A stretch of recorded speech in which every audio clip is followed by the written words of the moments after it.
and today we're going to go over the 1895 Russian Nagant Revolver, chambered in 7.62 by 3.8. Let's have some fun. So, when you get your revolver, it comes in box, it looks like this. You open the box up and you say, what the hell is this? You put it to the side, you say, wow, now that is a very good looking revolver right there.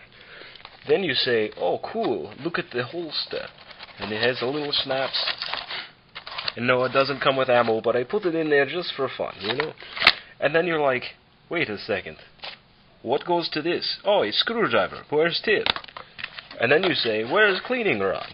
Well, don't worry, because underneath styrofoam, you find everything. You find screwdriver tip, you find cleaning rod, and you find the owner's manual in English, thank God.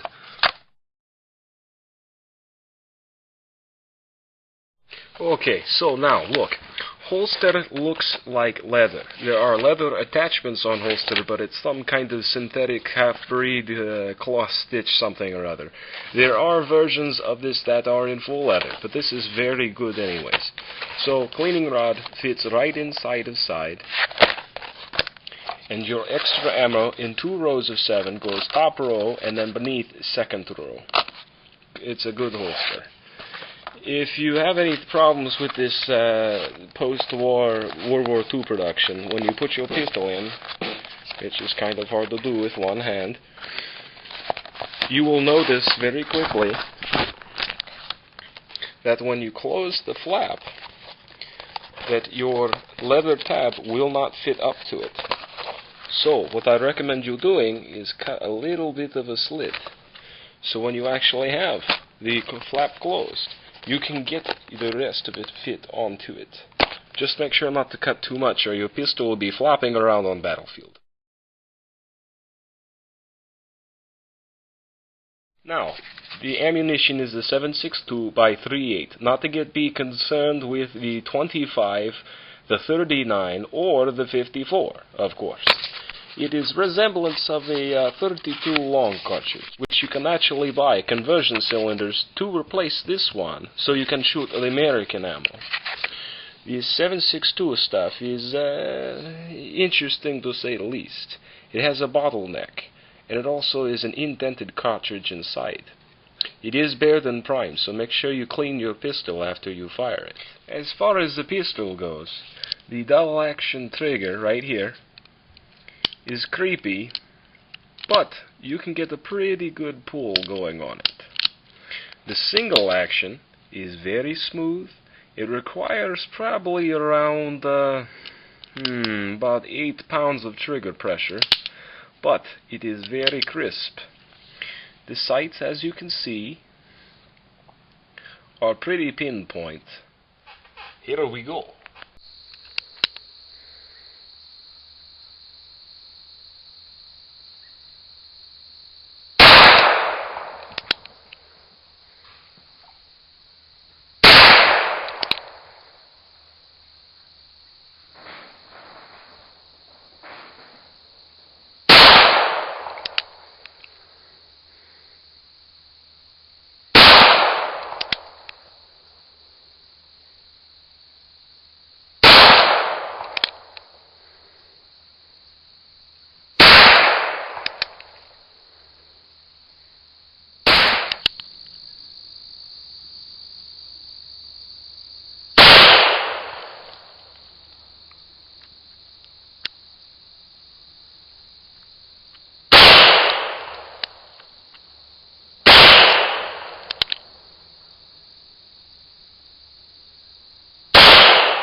The first group was shot at 25 yards. The second group, offhand, aiming through the camera, was at 15 yards. And as you can see, all of the rounds impacted pretty much around where I was aiming, even when it was difficult.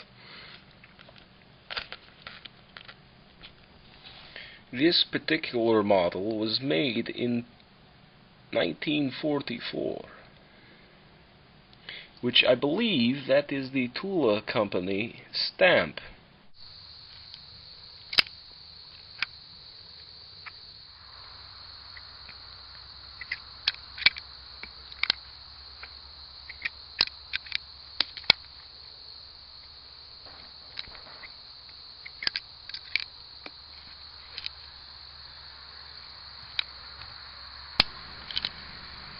When using the ejector rod, you make sure cylinder is lined up.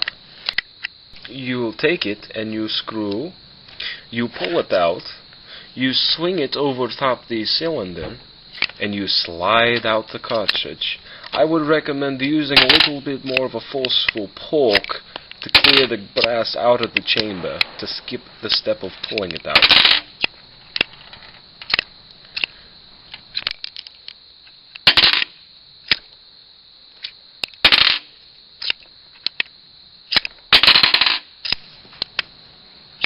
When taking out cylinder, you take extractor plug, you twist it, you pull it back, you slide the ejector clip off to the side, not all the way, so that it allows the cylinder retention pin to slide out.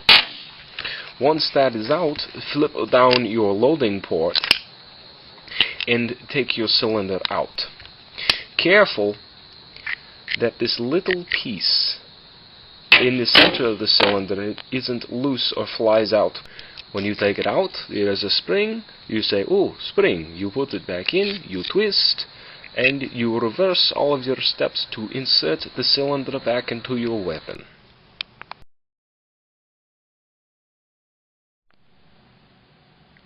Now, in all seriousness, this is an excellent revolver in great condition, and however Classic Arms found a batch that was this good looking, I'm very impressed, because I've been always horrified of owning one until I saw that they had an excellent batch. If you look in one of the earlier pictures, you'll notice that the chamber has no scratches, and since I pushed those cartridges out with my finger, there's kind of brass residue.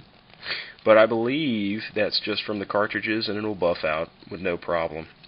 But I would say you cannot find a more historical and better gun for the money. So great job, Classic Arms. Rock on.